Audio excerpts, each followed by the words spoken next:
song you'll see you do this. It's to stop moving. You know? I want you to sing that last shine. That's good audience. Hey. I can hear it. You did.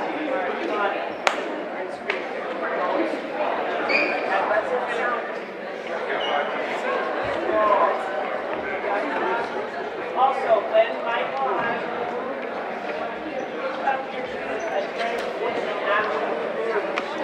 okay, I know it's hard. Really just touching, putting your feet right where they were, right? You guys have to Also, when we get to that winning today, we will be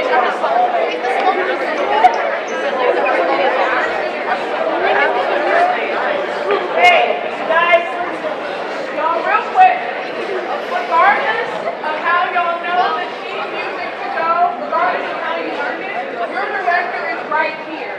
So if he says do it again, we do it again. If he says we go out, we go out. Okay, so I think that y'all might know things a little bit differently, but we have to walk our direction if we do what he says. All right? I won't get crazy. I won't get crazy. I promise. Yes, you know. I won't get too crazy.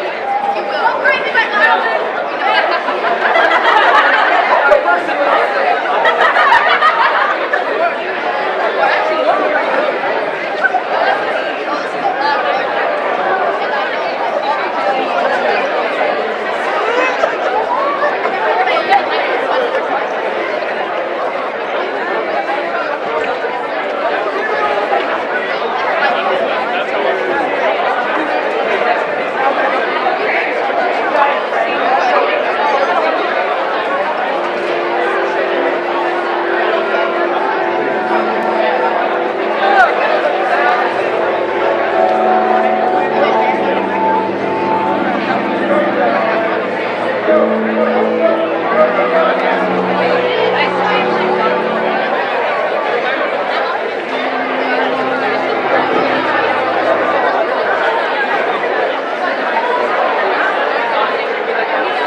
all professional.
High School. We're so excited to welcome you today to the 2023 rally in honor of the Reverend Dr. Martin Luther King Jr. Dr. King advocated for nonviolent resistance to overcome injustice as a means of lifting racial oppression. But this is not just a story for the history books. We are all called to make our world a better place.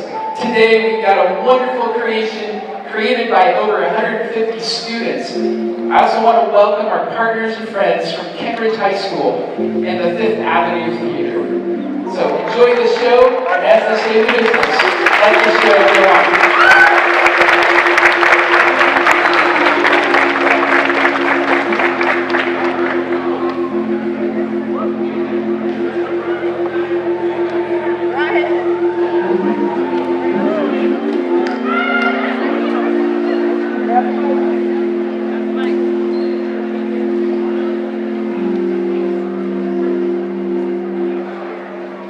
My community, we end it. You may well ask, why direct action? Why sit-ins, marches, and so forth? Non-violent direct action seeks to create such a crisis and foster such a tension that a community which has constantly refused to negotiate is now forced to confront the issue. It seeks to dramatize the issue so it can no longer be ignored. I can confess that I am no longer afraid of court tension. I earnestly oppose court tension. But there's a type of constructive, non-violent tension which is necessary for everyone to grow. Just as Socrates felt that it was necessary to create a tension in the mind so that individuals could rise from the bondage of myths and half-truths to the realm of creativity, analysis, and objective appraisal. So must we see the need for non-violent action to create the kind of depths of prejudice and racism to the majestic heights of understanding and brotherhood.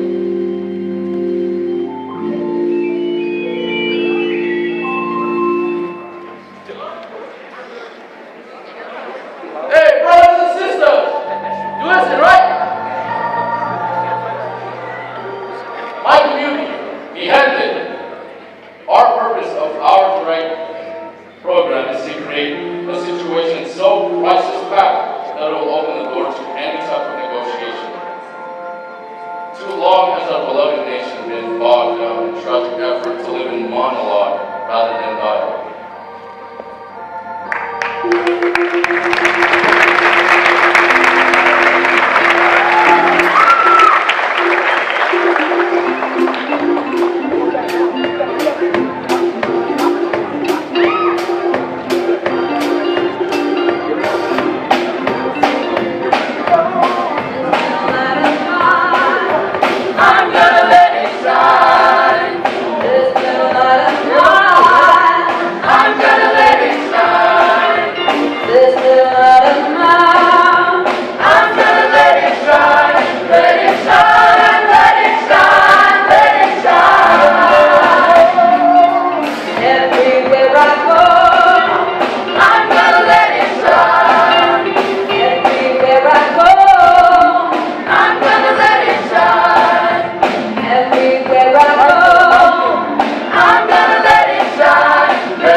days before the boycott began, Rosa Parks, an African-American woman, was arrested and fined for refusing to yield a seat to a white man. The U.S. Supreme Court ultimately ordered Alabama to integrate its bus systems, and a young leader of the movement, a pastor named Martin Luther King Jr., emerged as a prominent leader in the American civil rights movement.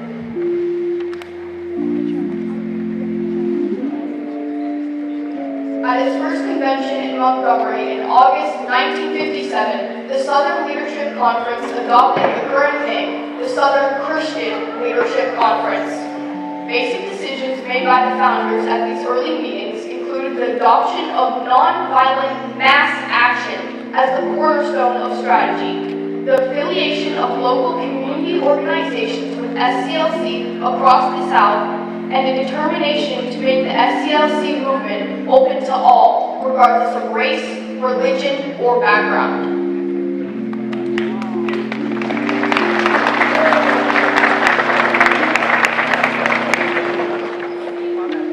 Early in 1960, a nonviolent protest by young African-American students at a segregated Woolworth lunch counter in Greensboro, North Carolina, sparked a sit-in movement that soon spread to college towns throughout the region. Though many of the peaceful protesters were arrested for trespassing, disorderly conduct, or disturbing the peace, their actions made an immediate and lasting impact, forcing Woolworth and other establishments to change their segregationist policies.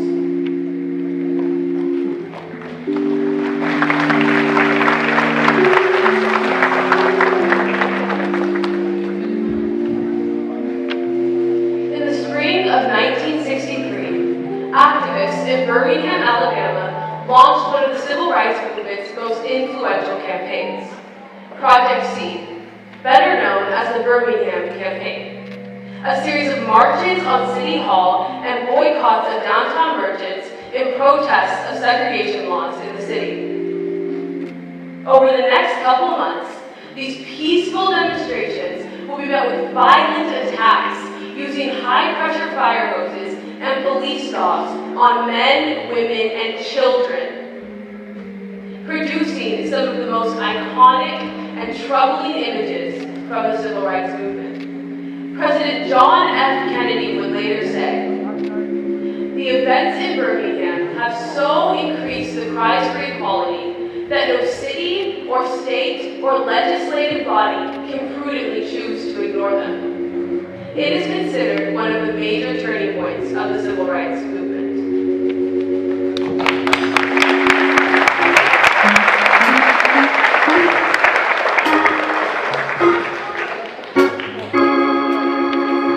Places like Selma, while Bloody Sunday, 17 demonstrators were hospitalized and many others injured for peaceful marches.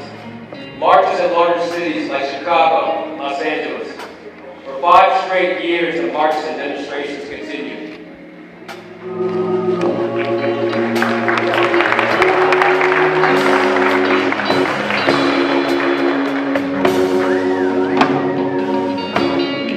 I don't feel no waste time.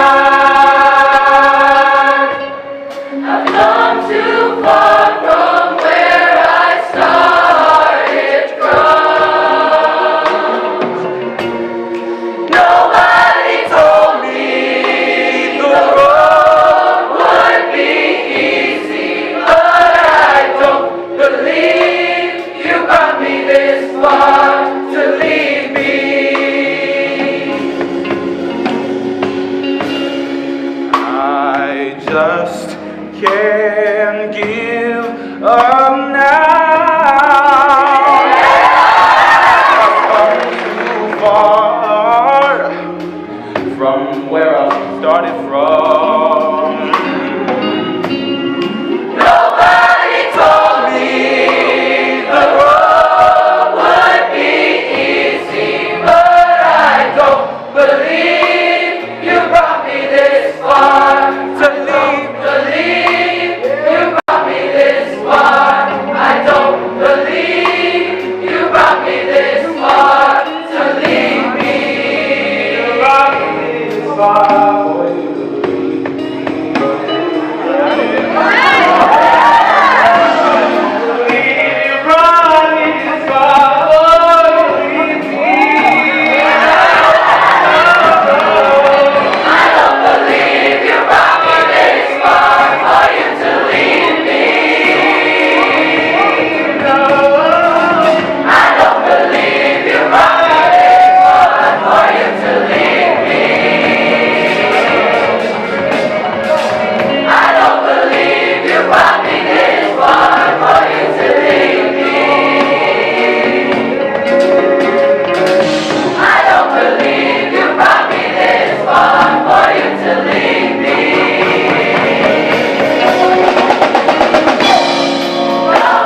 1968. Just after 6 p.m., the king was standing on the second floor balcony of the Lorraine Hotel when a sniper's bullet struck him in the neck.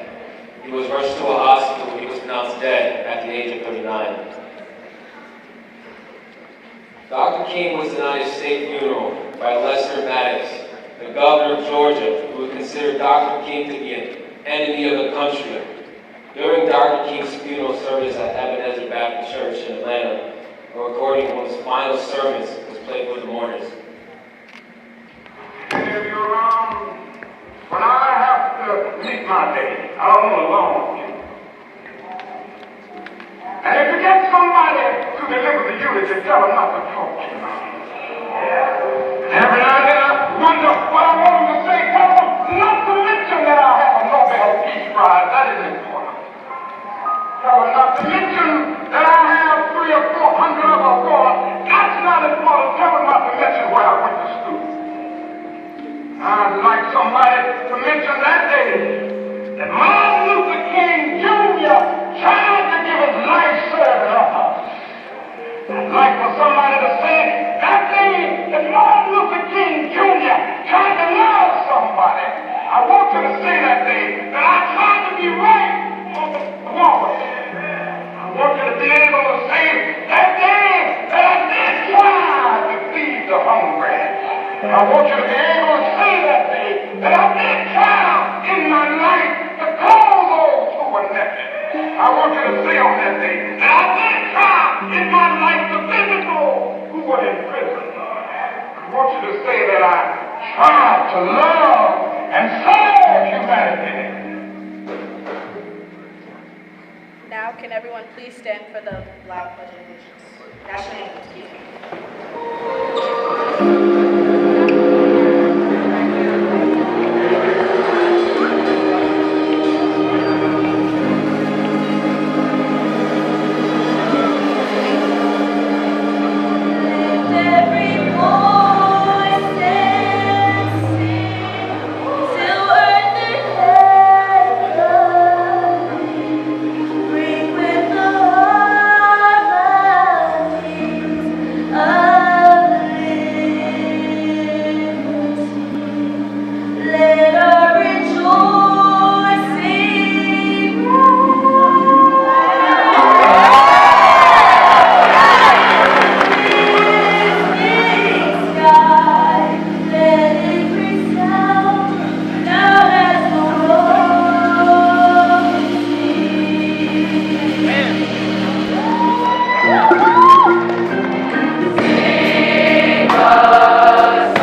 U.S. seeing a dramatic spike in hate crimes, rising in 8 of the nation's 10 largest cities, an overall increase of nearly 55%. And the alarming trend continues. In Brooklyn and other settlements to the north of Kiev that were occupied by Russian armed forces. Saturday's tragic shooting just the latest in a string of violence. In 2019, the victims killed 23 people.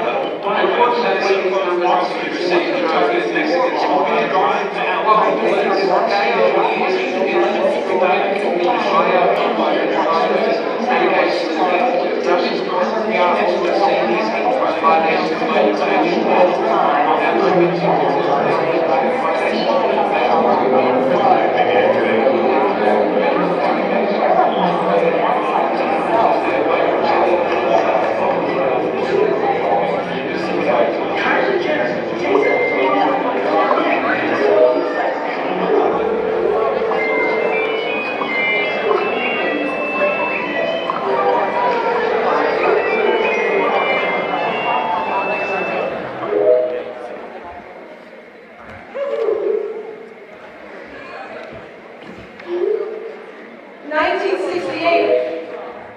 and you still can't feel our pain.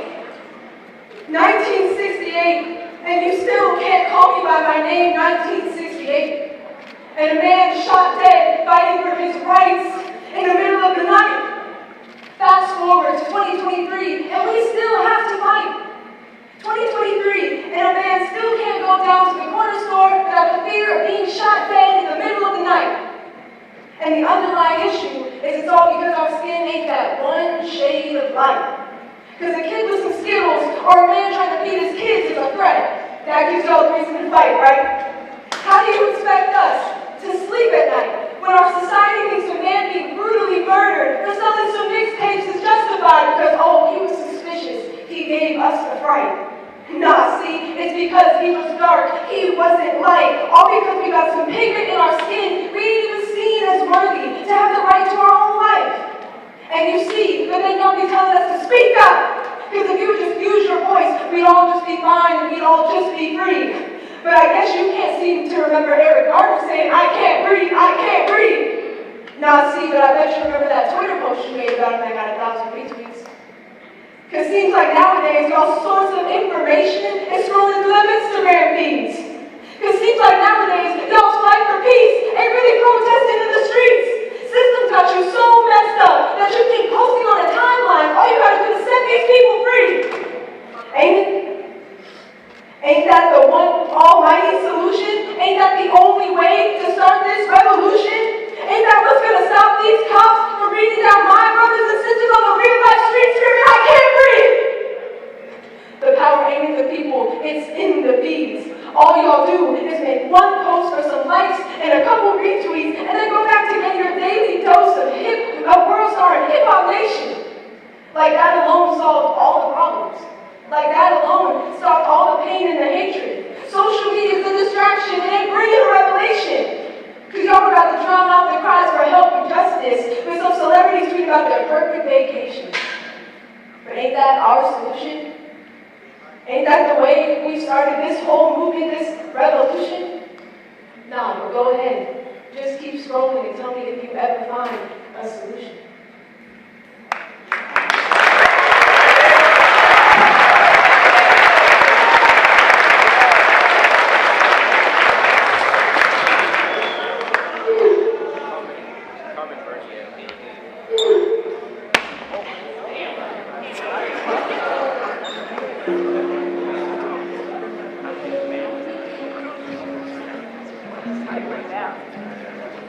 Sometimes I'm alone in the darkness, and I can't see where I'm supposed to be going. It feels like there are more and more days filled with questions, and as hard as I try, I can't find the light. So many people are crying for help every single day, and what can I really do? What do I have to give? When I can barely help myself, there's no light left to give.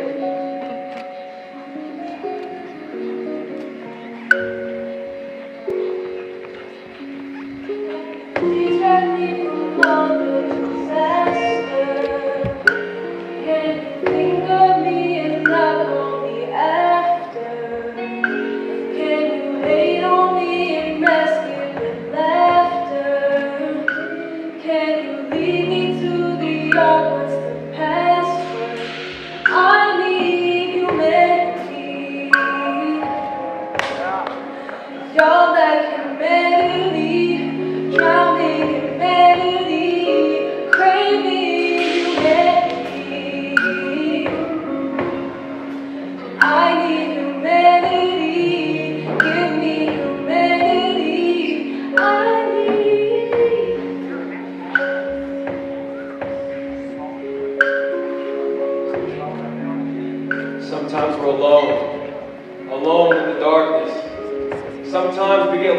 along the way.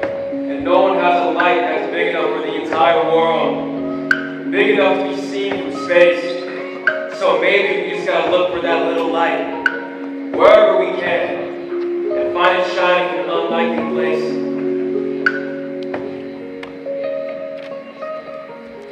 Everybody wanna be beautiful, scary, unusual, scared of making mutual respect. All that we hate, we reflect. All the God like we forget how to love somebody. We hate everybody, we hate everyone. We need humanity, just some humanity, breathing humanity. We need humanity, just some humanity.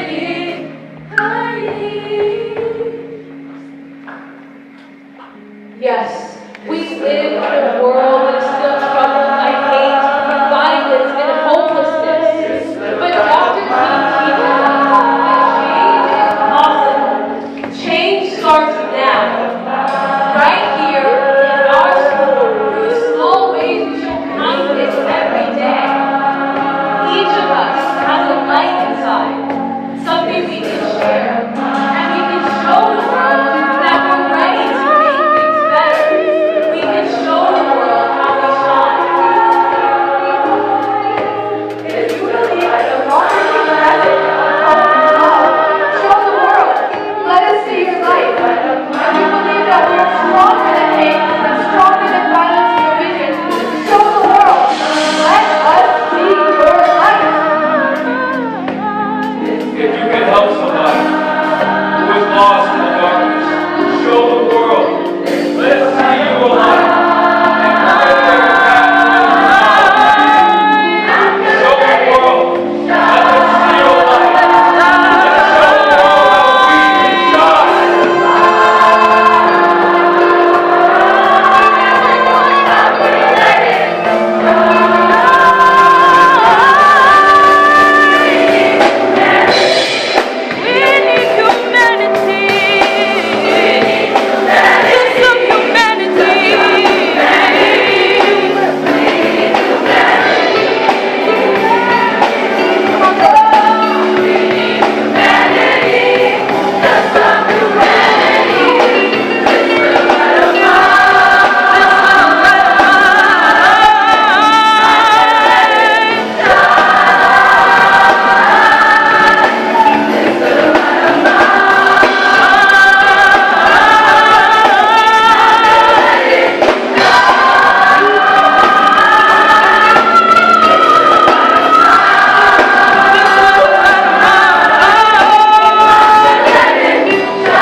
All right, let's give these performers another round of applause.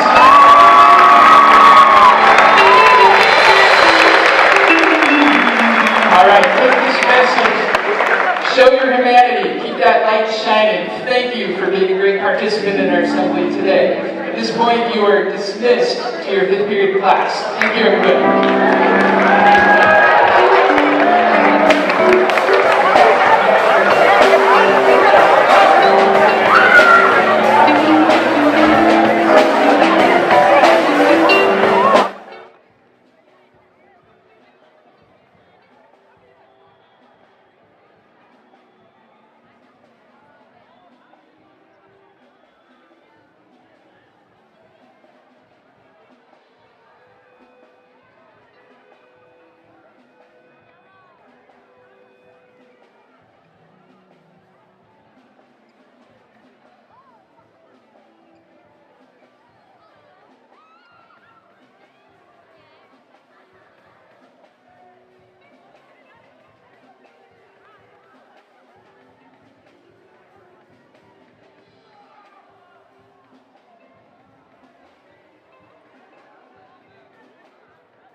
see a blind. Oh, Lord, I need my sight blessing.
I mean, you got that monkey?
welcome to the 2023 rally in honor of the Reverend Dr. Martin Luther King Jr. Dr. King advocated for nonviolent resistance to overcome injustice as a means for lifting racial oppression. But this isn't just a story for the history books. We all have a calling to help make our world a better place. Today you're going to see a great production created by over 150 students from Kent-Meridian High School and our friends and partners from Kent Ridge High School and the Fifth Avenue Theater. You're going to love it. It's great. Let the show continue.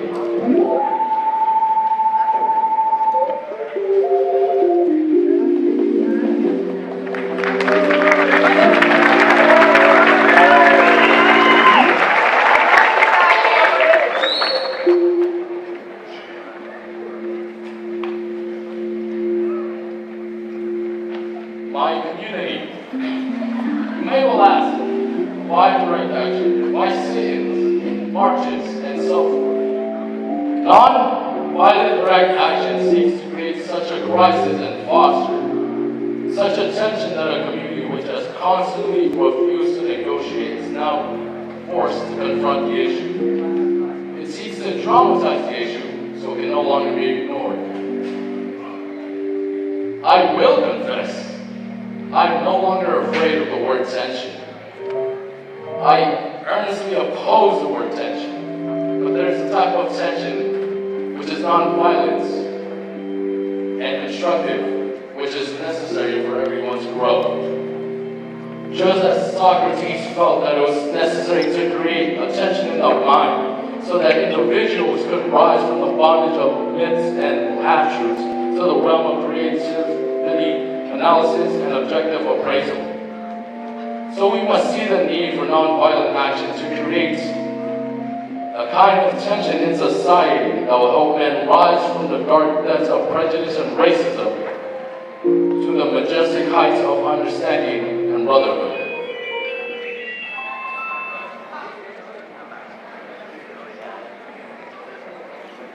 Hey, brothers and sisters! You hear? My community, the Hampton. Our purpose in our direct action program is to create a situation so crisis-packed that it will open any door to negotiation. Too long has our beloved nation been bogged down in tragic effort to live in monologue rather than dialogue.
Montgomery, Alabama, to protest segregated seating. The boycott took place from December 5th, 1955 to December 20th, 1956, and is regarded as the U.S.'s first large-scale demonstration against segregation. 4 days prior to the boycott, Rosa Parks, an African-American woman, was arrested and fined for refusing to yield her seat to a white man.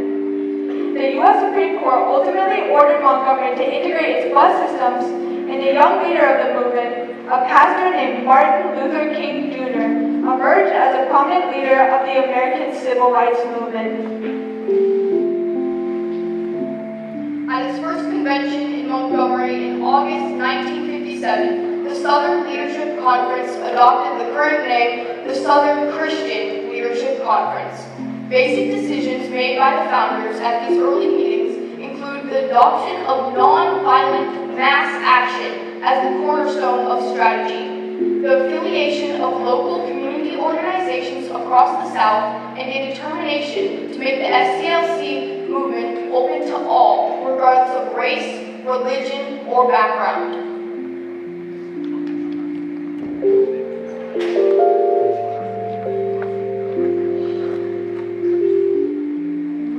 Early in 1960, a nonviolent protest by young African-American students at a segregated Woolsworth lunch counter in Greensboro, North Carolina, sparked a sit-in movement that soon spread to college towns throughout the region. Though many of the peaceful protesters were arrested for trespassing, disorderly conduct, or disturbing the peace, their actions made an immediate and lasting impact, forcing Woolworths and other establishments to change their segregationist policies.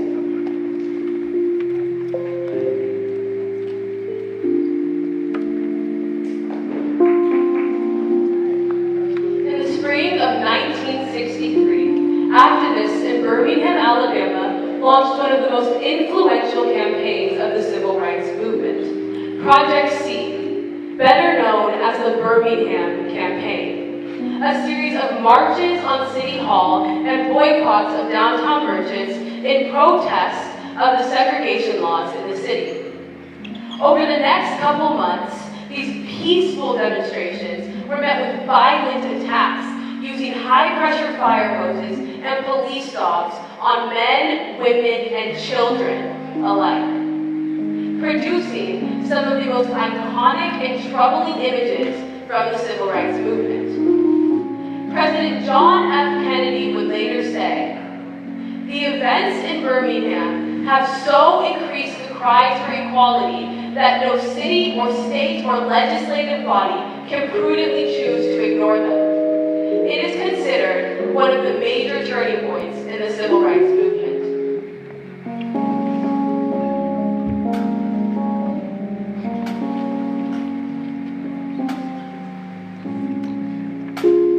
Places like Selma, where on Bloody Sunday, 17 demonstrators were hospitalized and many others injured for peaceful marches. Marches in larger cities like Chicago and Los Angeles.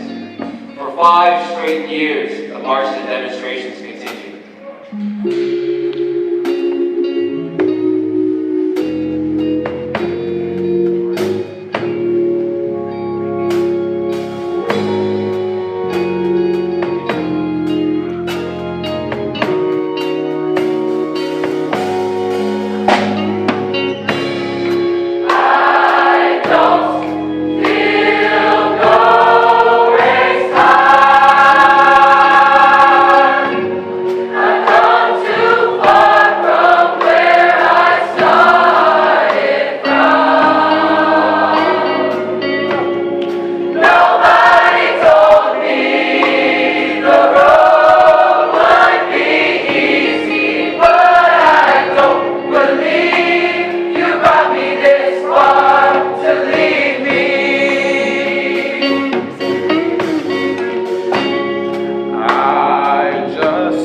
6 p.m. King was standing on the second floor balcony of the Lorraine Motel when a sniper's bullet struck him in the neck. He was rushed to a hospital where he was pronounced dead at the age of 39. Dr. King was denied a state funeral by Lester Maddox, the governor of Georgia, who considered Dr. King to be an enemy of the country. During Dr. King's final service at Ebenezer Baptist Church in Atlanta, a recording of one of his final sermons was played for the mourners.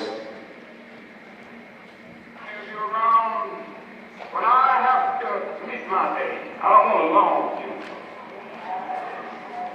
And if you get somebody to deliver the eulogy, tell them not to talk too much.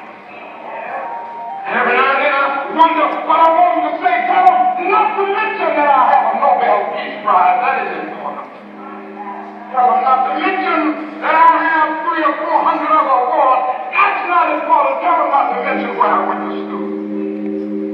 I'd like somebody to mention that day that Martin Luther King Jr. tried to give his life serving others. I'd like for somebody to say that day that Martin Luther King Jr. tried to love somebody. I want you to say that day that I tried to be right on the walkway. I want you to be able to say that day that I did try to feed the hungry. I want you to be able to say that day that I did try in my life to call those who were naked.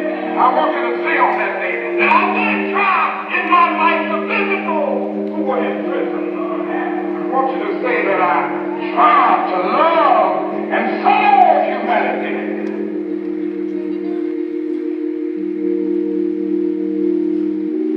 Now can everyone please stand for the Black National Anthem?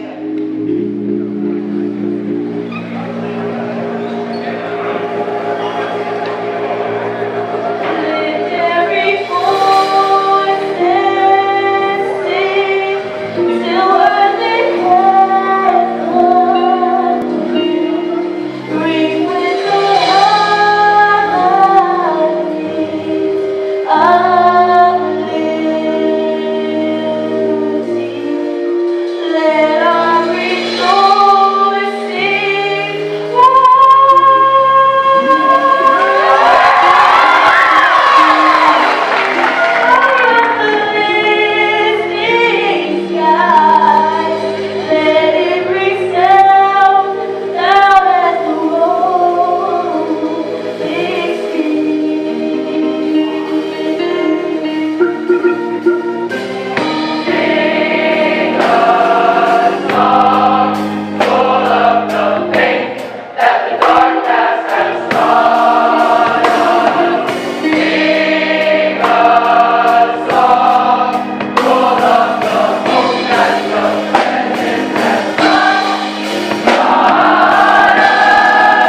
York City on heightened alert after Saturday's deadly shooting in Buffalo.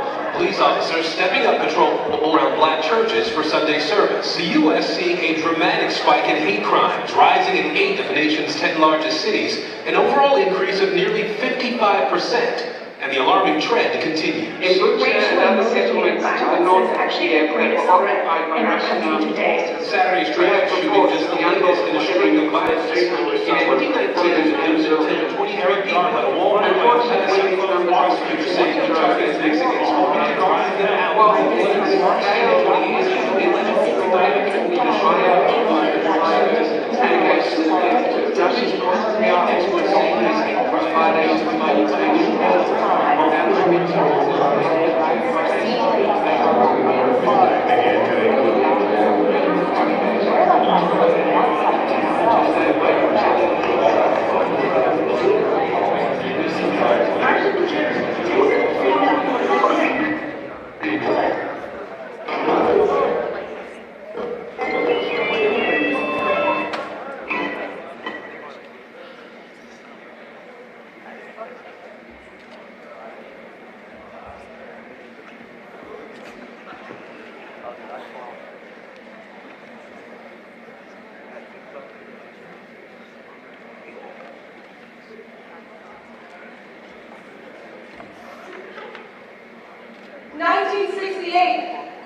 And you still can't feel our pain.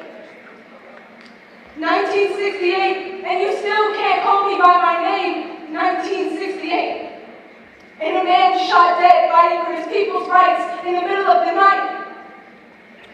Fast forward to 2023, and we still have to fight.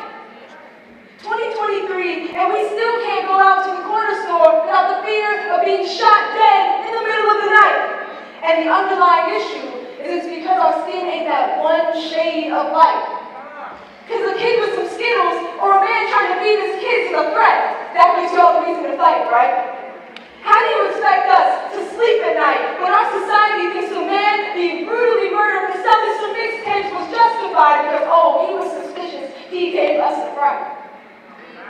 Nah, see, it's because he was dark, he wasn't light. All because we got some pigment in our skin, we ain't even seen as worthy to have the right to our own life. And you see, but then y'all be telling us to speak up. Because if you would just use your voice, we'd all just be fine, and we'd all just be free. But I guess y'all can't remember Eric Gardner saying, I can't breathe, I can't breathe. Nah, see, but I bet you remember that Twitter post you made about it that got 1,000 retweets. It seems like nowadays, y'all's source of information is just scrolling through them Instagram feeds. Seems like nowadays, y'all's fight for peace ain't really protesting in the streets. Systems got you so messed up that you think posting on a timeline all you gotta do to set these people free. Because starting a so-and-so is over party is the real way to take down your enemies, ain't it? Ain't that the one almighty solution? Ain't that the way to start this revolution? Ain't that the way to stop my brothers and sisters from being shot by the cops in the real-life street screaming, I can't breathe? The power ain't in the people, it's in the feeds. All y'all do is make one post for some likes and some retweets and then go back to getting your daily dose of World Star and Hip-Hop Nation. Like that alone solved all the problems. Like that alone solved all the pain and the hatred. Social media is the distraction, it's not bringing revelation. Because y'all would rather drown out the cries for help and justice by looking at your celebrities with their perfect vacations. But ain't that our solution? Ain't that the way we've started this whole movement, this revolution? Nah, but just keep scrolling and tell me if you ever find a solution.